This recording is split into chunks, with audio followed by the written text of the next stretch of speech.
Bonjour, je m'appelle Julie Artis, je suis Chief Happiness Officer et facilitatrice en bien-être au travail. J'ai lancé ce podcast dans le seul et unique but de vous aider à devenir acteur du bien-être au travail. Au travers des épisodes, je vous partage ma vision, des conseils pratiques, des expériences pour vivre le travail de façon plus positive. Je vous emmène aussi à la rencontre de personnes qui ont décidé de faire du bien-être au travail leur mission au quotidien. Elles vous partageront leurs clés pour créer un monde du travail plus humain. Enfin, Génération CHO, c'est aussi un podcast qui vous permettra de découvrir le passionnant métier qu'est celui de Chief Happiness Officer, bien loin des clichés du bonheur au travail que l'on voit souvent dans les médias. Génération CHO, c'est un podcast que je publie tous les mardis et vous retrouverez toutes les notes de l'épisode sur mon site julieartis.com. Pensez à vous abonner pour ne pas rater les nouveaux épisodes. Et si vous venez juste de me rejoindre, alors bienvenue! Je vous invite à écouter l'épisode 0 où je me présente un peu plus en détail. Dans ce podcast, mon but est vraiment de vous donner de l'énergie et vous inspirer à passer à l'action. Alors, prêt à faire partie de la génération de ceux qui choisissent le bonheur au travail ? Installez-vous confortablement pour l'épisode du jour, c'est parti ! Bonjour à tous et bienvenue sur un nouvel épisode de Génération CHO. Aujourd'hui, j'ai le plaisir d'accueillir Maëva Aloran. Bonjour Maëva. Bonjour. Merci d'être avec moi sur ce podcast. Merci.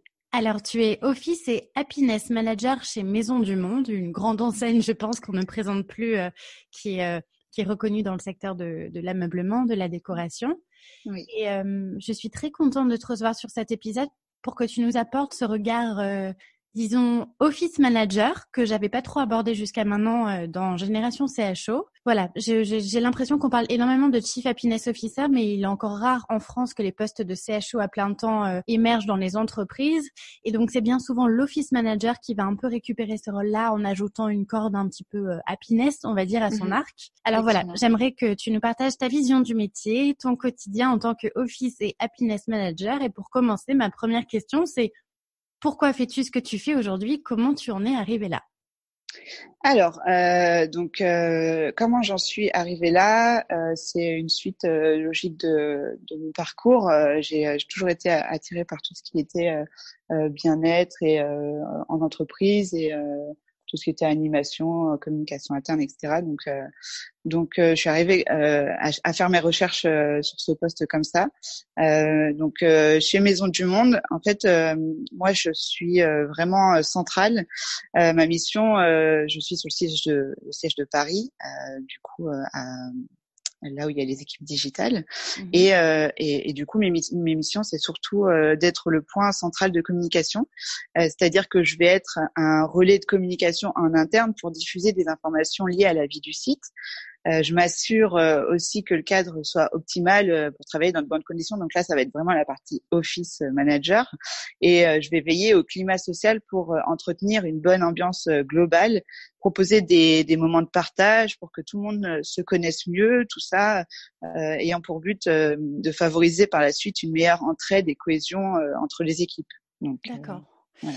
Et donc, en tant que Office et Happiness Manager, à peu près en pourcentage, ton rôle réellement un peu, on va dire, orienté CHO, ce serait combien en pourcentage sur ta fonction globale d'Office Manager?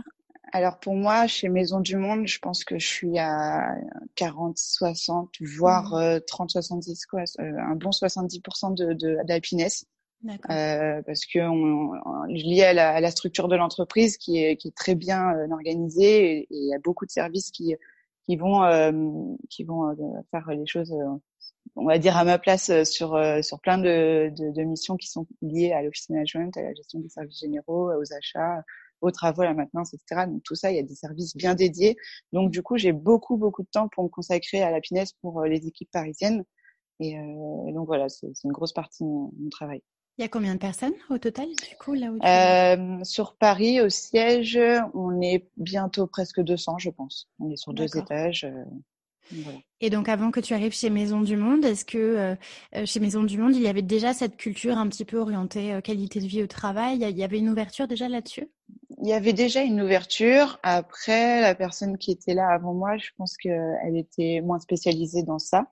Mais il y avait déjà quelque chose d'implanté. Ils avaient déjà commencé à faire des team building.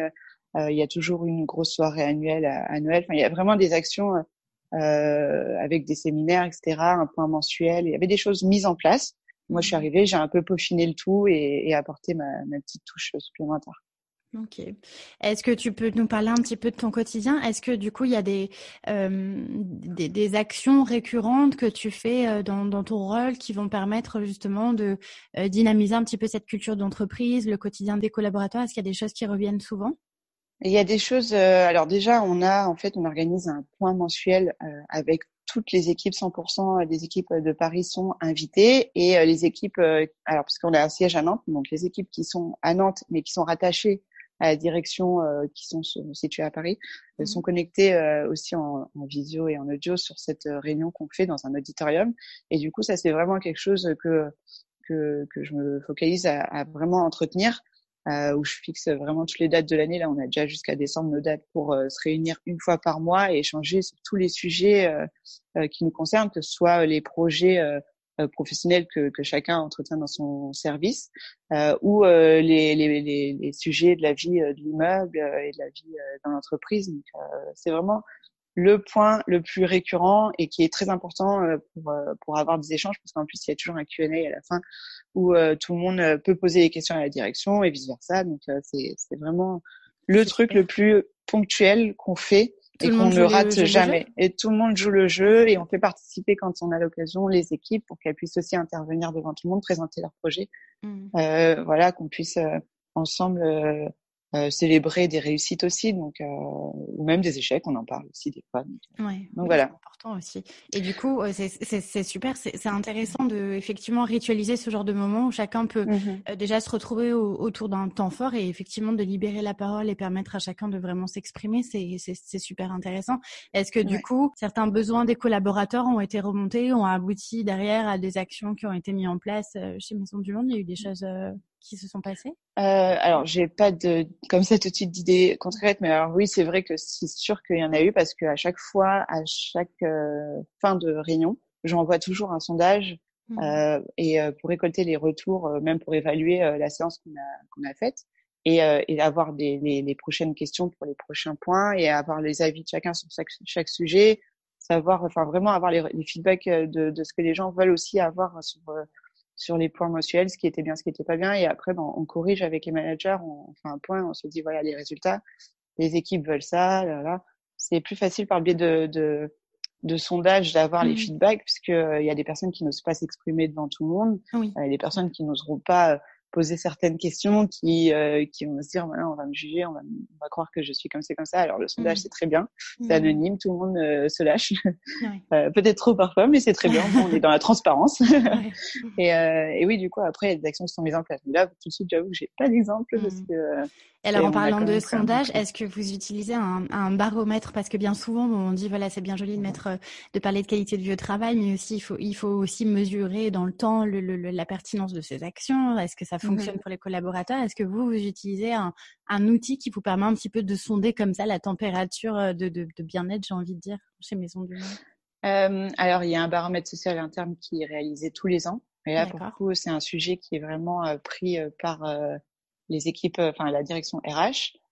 Donc, c'est un gros sujet. Il y a un questionnaire une fois tous les ans et à la fin de l'année, à l'occasion de la soirée de fin d'année.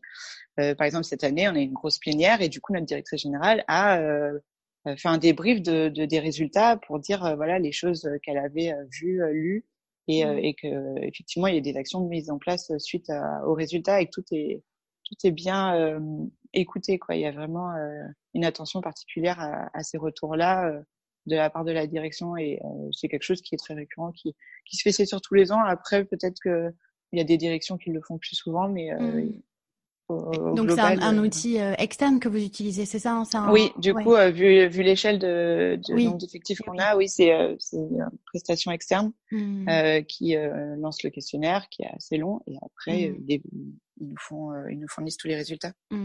La question du baromètre, on me la pose souvent. Alors moi, quand on commence tout petit et surtout quand c'est des toutes petites boîtes, enfin avec pas beaucoup de salariés, j'aime bien dire que c'est intéressant de se construire son propre baromètre avec une série de questions et c'est assez simple.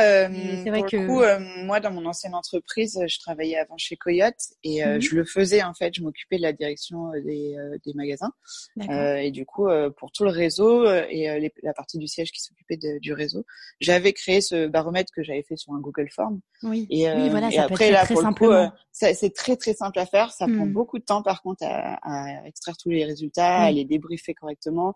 Et après, moi vraiment quand j'étais chez Coyote, j'étais déjà impliquée dans ça et une fois que j'avais les résultats, je remettais un livret avec tous les résultats dedans, les baromètres, enfin tous les graphiques et tout, à ma direction. Et puis j'organisais aussi une réunion pour le siège. Et après, dans un second temps, avec le réseau pour montrer les résultats et donner. Je dirigeais un peu mon directeur. Je lui disais voilà, les résultats sont ça, il faudrait communiquer positivement ou pas sur telle ou telle insatisfaction. Tu l'envoyais tous les combien le baromètre? Ça, je le faisais. Alors à une époque, je le faisais tous les 6 mois et après j'ai fini par le faire une fois par an. C'était toujours à proximité de la date où on faisait les entretiens annuels. Oui, d'accord, ok. Donc, ça permettait de débriefer après un entretien annuel aussi.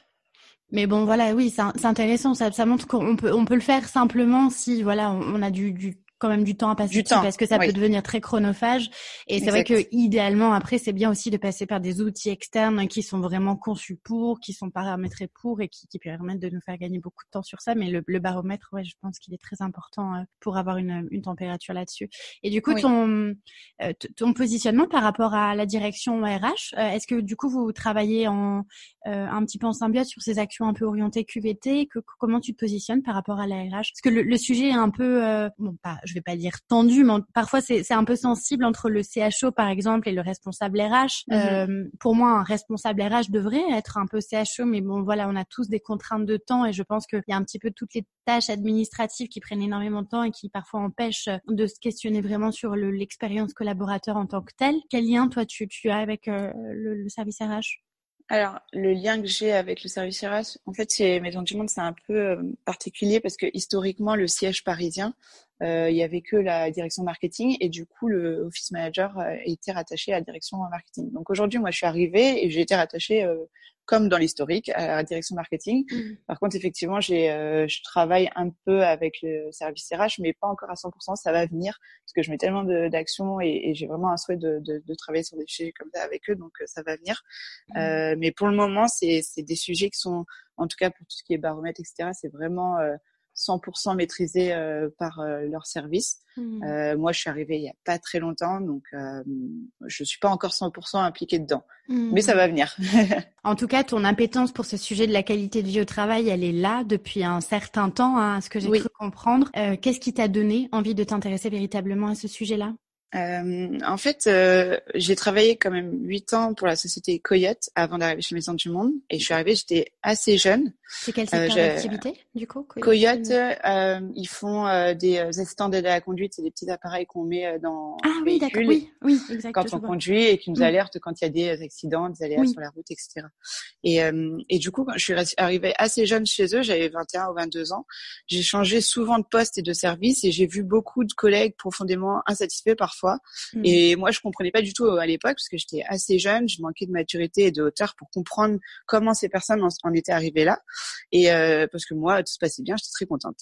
Et avec le temps, j'ai commencé à me renseigner sur Internet pour trouver des témoignages de personnes vivant mal leur expérience en entreprise pour mieux comprendre. Donc, j'étais un peu curieuse sur ça. Et de bout en bout, je suis arrivée sur des blogs et des articles sur le bien-être en entreprise et j'ai commencé à m'interroger sur l'impact que ça aurait si l'entreprise menait des actions visant à améliorer ce bien-être. Mais voilà, à cette époque, j'étais encore que à l'étape de la documentation, je découvrais. Et en 2014, j'ai intégré un service, le dernier service que j'ai intégré où j'étais le plus longtemps chez Coyote. C'était une filiale du coup qui s'occupait des magasins et qui était gérée et créée par une personne qui s'appelle William Eldin. Et en fait, William, je le connaissais déjà en tant que collègue, qui était très sympa. Mais en arrivant, c'est devenu mon manager, mon directeur. Et j'ai découvert une nouvelle facette de lui en tant que patron et avec un management qui mettait vraiment totalement inconnu. C'était une nouvelle méthode de fonctionnement.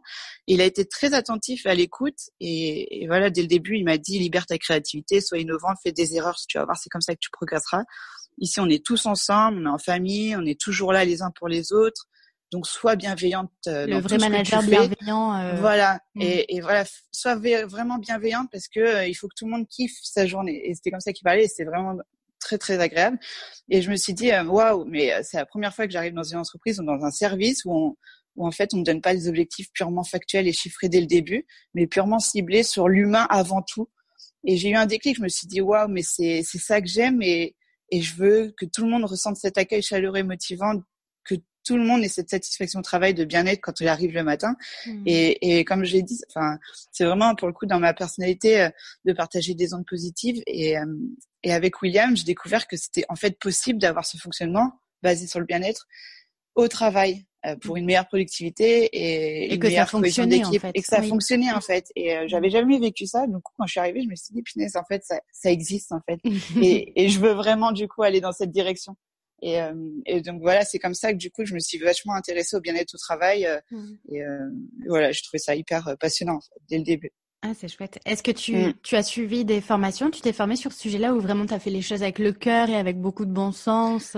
Ouais, pour le coup, c'était vraiment, j'ai eu aucune formation, c'était vraiment, en fait, ma formation, c'était avec lui, quoi. Donc, c'était vraiment toujours travail avec le cœur, fais les choses avec passion, vas-y, tente plein de choses, cherche au fond de toi et propose des choses. Et si tu te rates, c'est pas grave, mais essaye de faire en sorte que, en tout cas, ça fasse plaisir à tout le monde. C'était vraiment ça le but, parce que si nous, au siège, pour le réseau de boutiques, on est positif et tout se passe bien et on arrive à s'entraider, en fait, en magasin, ça va bien se passer aussi, parce qu'on va leur diffuser cette culture-là.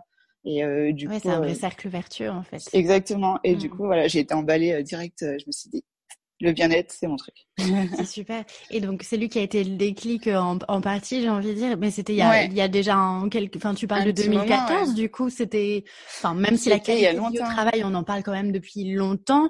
2014, c'était quand même précurseur pour commencer vraiment à s'intéresser à mettre en place. Ouais, c'était vraiment, il y avait vraiment pas beaucoup de sujets. Et le métier d'ailleurs de Happiness, enfin, je connaissais pas du tout. Et c'est quelques années après, on n'en parlait pas. Et un jour, j'ai plus de 2-3 ans après, j'ai envoyé un article, j'ai fait, regarde, ça parle il y a un métier qui fait ce qu'on fait un peu, quoi. Et j'aimerais trop le faire. Enfin, c'est trop bien, en fait. Si ça existe, un jour, je ferai ça. Et il m'a dit, fonce. Et c'est marrant parce que je pense qu'il y a énormément de gens comme toi qui ont jamais pris ce rôle qui ont jamais porté officiellement ce rôle de CHO et qui le porteront peut-être jamais, mais qui le sont intrinsèquement parce que ça coule juste de source d'être comme ça, quoi. C'est exactement. Fantastique. Je reçois beaucoup en plus sur LinkedIn de personnes qui me contactent et qui me disent voilà, j'aimerais faire ce métier, donnez-moi des conseils, quelles études je dois faire. Il n'y a pas d'études a priori. Faites les choses avec le cœur et soyez toujours positif. Vous verrez que si vous avez envie de faire plaisir aux autres, vous pourrez peut-être postuler. Ouais, mais je suis entièrement d'accord sur le fait que il y a énormément il faut juste savoir développer vraiment son côté humain, Exactement. Très authentique et faire les choses avec le cœur. Après, ça va être intéressant peut-être de se former sur des sujets qui permettront de t'apporter plus d'outils pour aller un peu plus loin dans la démarche. Moi, je me suis formée sur tout ce qui touche à la psychologie positive et même c'est super intéressant pour soi de connaître tout ça, même pour l'appliquer dans sa vie privée, tu vois. Mais c'est vrai qu'au départ, il n'y a pas besoin. Enfin, moi, souvent, c'est ce que je dis aux gens. En fait, de dépasser votre syndrome de l'imposteur en vous disant qu'il faut faire telle ou telle formation pour vraiment se sentir légitime d'agir dans l'organisation. Non, il n'y a pas besoin de formation pour démarrer. On peut commencer à faire des petites choses sans avoir une certification de je ne sais quoi. Pas besoin de diplôme, pas besoin de budget. Il faut juste avoir de l'idée. Et pas besoin de budget. Ouais, c'est vrai. Du coup, tu confirmes qu'on peut mettre en place des petites choses sans avoir forcément un énorme budget. Ah oui, mais carrément, des choses qui ont des impacts hyper sympas. Donc là, nous au travail, enfin, je fais plein d'animations pour le coup qui sont sans quasiment aucun budget. Enfin là, j'ai organisé un concours de cuisine. Alors c'est pas moi qui vais cuisiner, donc je paye pas la cuisine. Voilà, j'ai désigné, j'ai dit voilà, il y a 10 places pour faire un jury qui veut se présenter. Tout le monde était très motivé. Il y a eu un jury de 10 membres. Des collaborateurs qui sont constitués. Il y a eu 10 participants et on va faire ça lundi. On va présenter les gâteaux, on va mettre des numéros, c'est gratuit, c'est du papier. Et puis on va voter ça sur un Google Form et c'est gratuit aussi. Donc, et puis tout le monde va être emballé de goûter et de rigoler avec tout le monde. des actions hyper simples. Ouais, c'est chouette. Et alors, du coup, quel regard tu as sur le Chief Happiness Officer en tant que tel? Alors, tu disais qu'à l'époque, effectivement, là, quand tu as commencé à t'y intéresser, on n'en parlait pas trop, hein, même voire pas du tout du rôle de Ouais. CHO. Moi, je sais que, enfin, c'est Laurence Vanier. Moi, j'avais beaucoup suivi au début ce qu'elle avait commencé à faire à la Sécurité sociale belge, et j'ai l'impression que c'est un peu elle qui a apporté ce rôle de CHO un petit peu en Europe. Ouais. Mais voilà, on en parlait quand même assez peu. C'est assez précurseur. Qu'est-ce que tu penses de ce rôle-là concrètement dans l'entreprise? Alors, en fait, en français, les gens ont tendance à dire que, en fait, ça se traduit par responsable du bonheur. Et déjà, je me suis posé la question pourquoi on devrait se soucier du bonheur au travail. Et la réponse elle est simple, c'est parce que un salarié heureux est théoriquement plus impliqué et plus engagé. Et pour moi, le bonheur d'un collaborateur, enfin, ce n'est pas vraiment que le happiness manager qui l'apportera au travail. En tout cas, il va y contribuer en mettant en place des actions visant à améliorer les conditions de travail, etc., à accompagner le collaborateur pour l'aider à vivre une expérience la plus positive qu'elle soit. Mais le bonheur au travail tel qu'on l'entend et qu'on le considère en France, pour moi, c'est surtout le corps managérial qui l'apportera. Et ce sont les qualités d'un manager et l'ensemble des actions qu'il mènera dans la bienveillance qui auront un impact sur le bonheur d'un salarié. Maintenant, personne n'est parfait. Ce n'est pas parce qu'un manager est le leader d'un groupe qu'il saura systématiquement adapter le bon comportement et proposer les meilleures solutions à son équipe. Et c'est là que le CHO trouve sa place aux côtés des managers pour les aider à entretenir un climat social sain. Et d'ailleurs, le titre responsable du bonheur, puisque tout le monde le traduit comme ça, donc du coup, les gens se disent ah oui, donc tu t'occupes du bonheur, ok, très bien. Et pour moi, c'est pas trop approprié parce qu'on est plus, selon moi, des responsables de l'expérience collaborateur. Pourquoi? Parce qu'on a pour mission de veiller à ce que le salarié vive vive son expérience le mieux possible dans son aventure chez nous. Et le but, c'est que ça l'enrichisse, que ça lui apporte du plaisir au quotidien, que ça le fasse progresser personnellement et professionnellement. En fait, c'est du donnant-donnant. Si on crée de la valeur chez lui, il va créer de la valeur chez nous et ce sera que bénéfique pour tout le monde. Donc, pour créer de la valeur chez un collaborateur, il va falloir s'assurer de son épanouissement. Il faut l'aider à trouver sa place et à avoir confiance en lui dans le groupe auquel il appartient, c'est-à-dire dans notre entreprise. Et il est important aussi qu'il adhère aux valeurs de l'entreprise, qu'il détienne toutes les infos, qu'il se sente écouté et considéré. Là, nous, on va avoir un vrai rôle dans tout ça, mais c'est toujours en totale collaboration avec les managers que le CHO va pouvoir mener des actions visant à rendre meilleure l'expérience des collaborateurs au sein du groupe. C'est un vrai travail d'équipe. Donc, au final, le CHO, c'est un peu tout le monde. C'est un peu tout le monde. Et finalement, mon directeur William, c'était pas un CHO et c'était mon manager et c'est lui qui m'a donné et qui a donné envie à toute l'équipe d'être là et de se sentir bien et d'être impliqué, etc. Donc, j'ai rien d'autre à rajouter en fait. Je partage mais tellement à 100% exactement tout ce que tu viens de dire. C'est effectivement le CHE. Ouais, moi je suis tout à fait d'accord sur le fait qu'il est là aussi pour accompagner le manager et le travail de co-construction, le travail collaboratif en fait, il est tellement important. C'est fondamental et c'est vrai que le terme CHO en tant que tel, c'est vrai que quand on le traduit, bon c'est un peu compliqué. Bon après il faut bien mettre une terminologie à un moment donné là-dessus, mais je suis d'accord sur le terme aussi expérience collaborateur, ça fait complètement sens. Mais la collaboration d'ailleurs sur de la terminologie bonheur, ça fait souvent poser la question de la responsabilité. Ça sous-entendrait que cette personne-là particulièrement est responsable du bonheur des autres, mais pas du tout en fait. Pas du tout, parce que est-ce qu'on va lui dire attends, j'ai 3 salariés qui sont pas du tout heureux en fait, donc t'as raté tes objectifs. C'est non, clair. enfin non, ça se passe pas comme ça.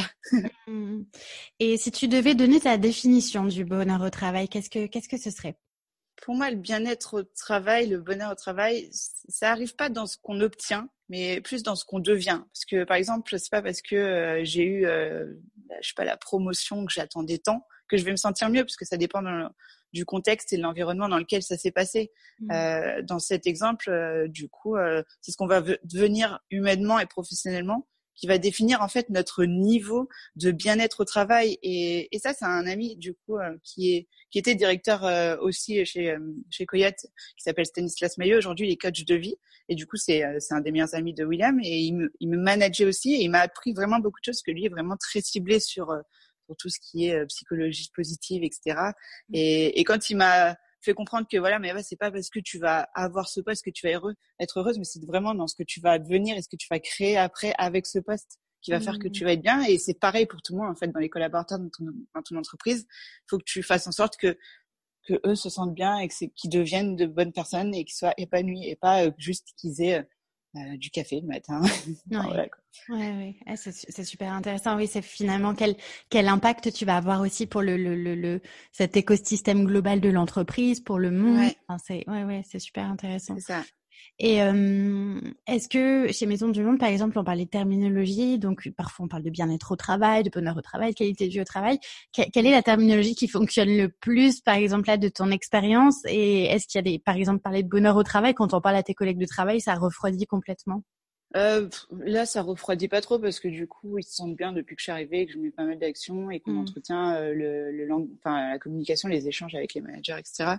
Voilà, on essaye d'entretenir à fond la bienveillance. Moi, quand je suis arrivée, j'ai eu vraiment tellement de bienveillance, que ce soit de la direction générale aux équipes. Tout le monde fait des actions et agit envers les autres dans la bienveillance. Donc, je pense que pour moi, comment tu fais pour développer la bienveillance? Comment tu fais pour en parler? Pour en parler, en fait, il faut le faire subtilement, par le biais de mots qu'on choisit, et on va être toujours avec le sourire, toujours essayer de voir les choses du bon côté, et puis inciter en plus les gens à voir les choses du bon côté quand ils commencent à être un petit peu, on va dire entre guillemets, dans le bad. On va leur dire mais non, il faut que tu vois les choses comme ça va bien se passer, et puis ça va pas atténuer tel ou tel critère, tout va bien se passer parce qu'on va compenser par telle ou telle manière. Donc il y a toujours une solution, il faut essayer de voir les choses.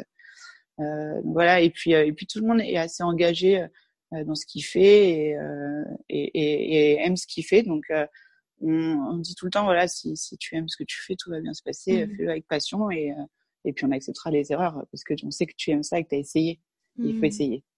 Est-ce que du coup tu as été identifié? Il y a des gens qui viennent te voir quand ça va pas et qui viennent du coup te parler, qui se sentent en confiance pour te partager des ça arrive, moments. oui, quand même, ça arrive, parce que du coup, en plus, comme je suis à un bureau un peu isolé, donc du coup, des fois, il y a des gens qui viennent, ils s'installent. J'ai mis un petit fauteuil à bascule.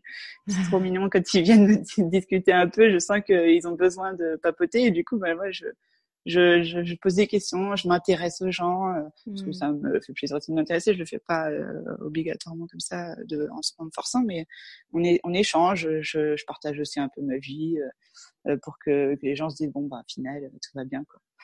Est-ce que tu peux nous donner une ou deux idées d'action qui a fonctionné, je sais pas, peut-être ces 12 derniers mois chez Maison du Monde, ou même quand tu étais chez Coyote, qui fonctionnent justement pour mettre à l'ordre du jour ce sujet du bonheur au travail? Il y a eu des actions particulières qui ont fonctionné? Il y a plein d'actions qu'on peut mettre en place. Il y a forcément le baromètre social, c'est une grosse action avec en fait il y a plein de trucs qu'on peut faire différents, que ce soit en plus que ça soit dirigé vers le social ou vers le pro. On va mettre en place des team building où du coup il y aura des jeux, des actions, on va dormir tous ensemble, et on va passer des bons moments et de cohésion, etc.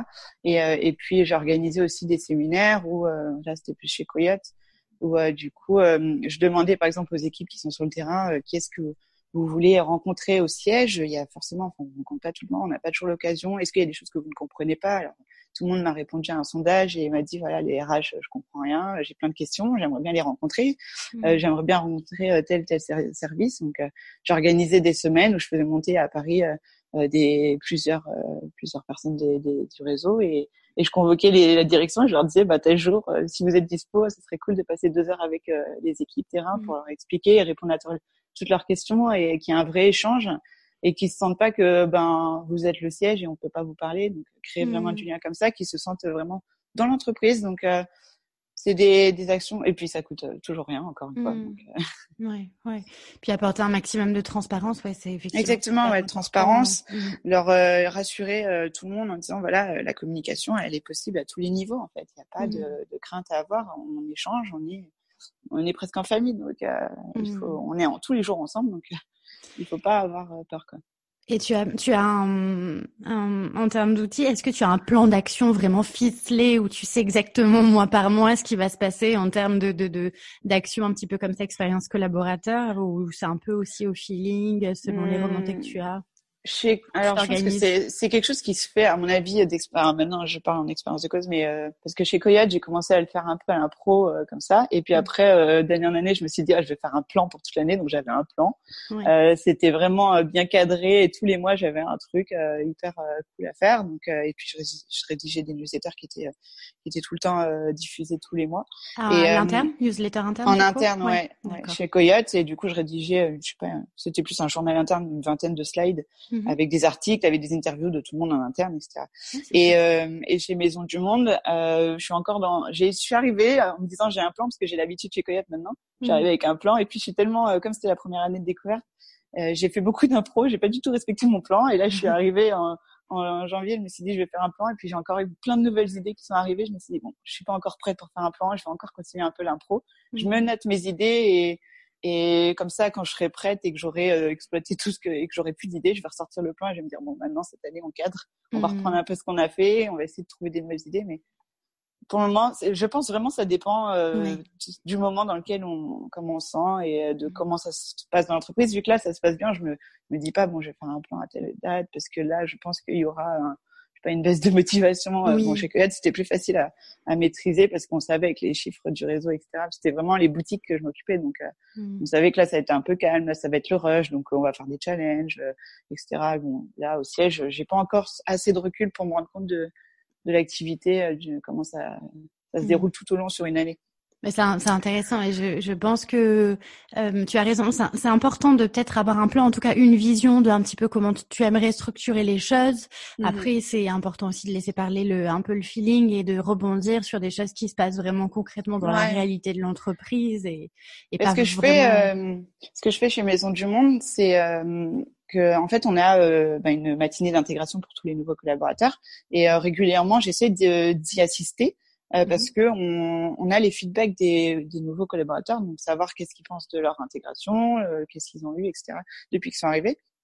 Et en fait, des fois, quand je vois des remarques, c'était arrivé il y a quelques mois, du style, je suis arrivée dans l'entreprise, par contre, j'ai pas compris le plan, comment ça s'organise, qui est où, qui fait quoi, et puis même les salles, entre les deux étages, je suis un peu perdue, etc. Et là, je me suis dit, en fait, il y a un vrai sujet, quoi. Je vais commencer à mettre des panneaux partout. Donc, j'ai fait des panneaux hyper design avec des flèches pour dire, la salle de réunion numéro machin, elle est là. La salle de réunion, elle est là. Ici, c'est le bureau de là. Ici, c'est les toilettes. Si tu descends en premier, si tu descends en premier. Et à mettre sur tous les salles de réunion et les bureaux des directeurs les noms avec les fonctions. Et par service, je suis en train de mettre des affichages pour dire qui fait quoi et expliquer déjà sur un ton un peu humoristique ce que chacun fait pour que au premier coup d'œil, quand il y a un visiteur même externe de l'entreprise qui se balade dans les couloirs, il se dit eux ils font ça, d'accord, c'est bien. Voilà. Et en fait, il y a des actions comme ça du coup qui vont venir spontanément comme ça lors d'une discussion et on va se dire non, en fait, on va pas suivre le plan, on va faire ça parce que ça a l'air plus prioritaire et puis ça va aider tout le monde tout de suite. Donc voilà. En termes de sensibilisation sur le sujet de la qualité du lieu de travail, est-ce que tu organises parfois des ateliers où tu fais venir par exemple des intervenants extérieurs qui va parler d'une thématique particulière, je sais pas moi, comme la déconnexion, la gestion du stress, ce genre de choses. Est-ce que ça se fait? Alors chez Coyote on le faisait. Là chez Maison du Monde j'ai pas encore eu l'occasion. Par contre effectivement c'est dans mes projets parce que j'ai rencontré hier. J'ai pas vraiment rencontré mais j'ai accueilli mon ancien directeur Stanislas qui est du coup coach de vie maintenant et qui est ciblé, qui est vachement focus sur tous ces sujets-là et qui fait des conférences, etc. Donc je l'ai vu hier et je lui ai dit voilà, il faut vraiment qu'on mette en place des choses parce que on va apporter plein de réponses à des salariés pour qu'ils se sentent encore mieux. Et donc c'est prévu. J'ai pas encore le plan, mais cette année c'est sûr que je vais en faire au moins 2 ou 3, donc ça va arriver. Top. Et du coup, là, sur les prochains mois, comment toi, tu te vois dans ton rôle? Est-ce qu'il y a des choses qui te tiennent particulièrement à cœur que tu aimerais développer davantage? Tout de suite, des choses que j'aimerais vraiment développer, c'est un guide qui complète le livret d'accueil, qui est magnifique, on dirait un catalogue. Mais du coup, il est très complet, très chargé et très fourni. Et il est très bien quand on prend le temps de le lire, mais dans le concret, quand il y a des collaborateurs qui arrivent dans l'entreprise, il y a des informations qu'il n'y a pas dedans, ou alors il faut aller les chercher. Et il y a quelques informations hyper clés, du coup, on va dire, qui vont venir me concerner moi directement. J'aimerais bien faire un guide, je sais pas, le guide de l'office manager qui t'accompagne de pas à pas.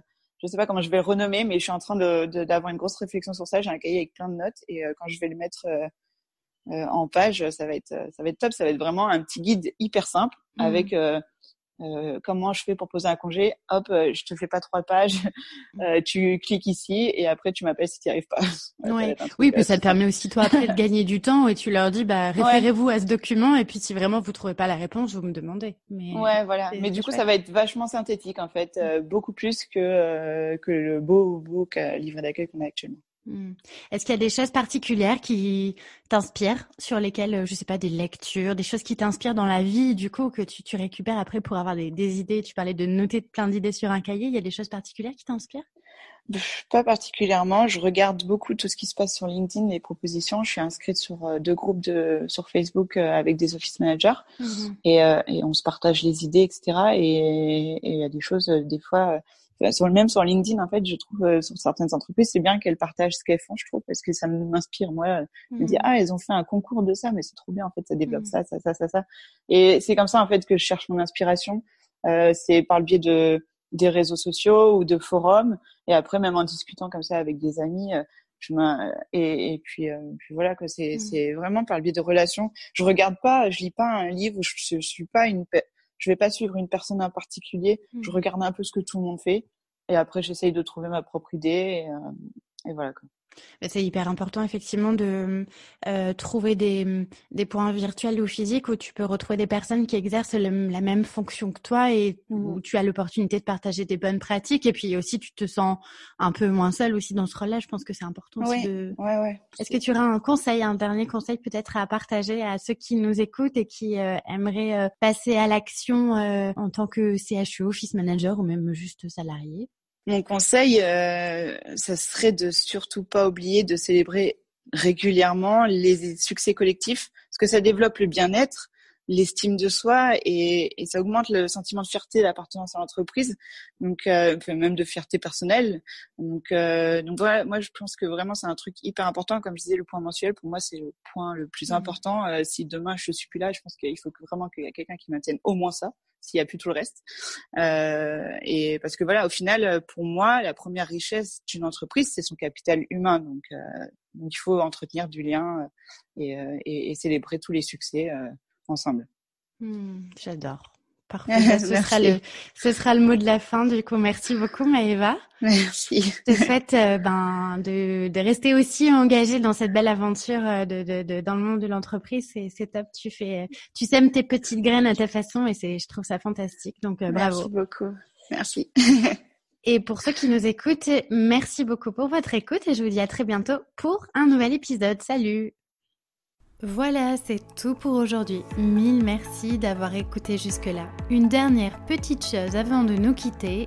Si le podcast vous plaît et que vous voulez m'aider à le faire connaître, alors je vous invite à me laisser un petit mot doux en commentaire, à me mettre 5 étoiles sur iTunes ou encore à le partager sur vos réseaux. Si vous souhaitez me contacter, me poser des questions ou me donner vos feedbacks, vraiment n'hésitez pas, je serai ravie de vous lire et de vous répondre.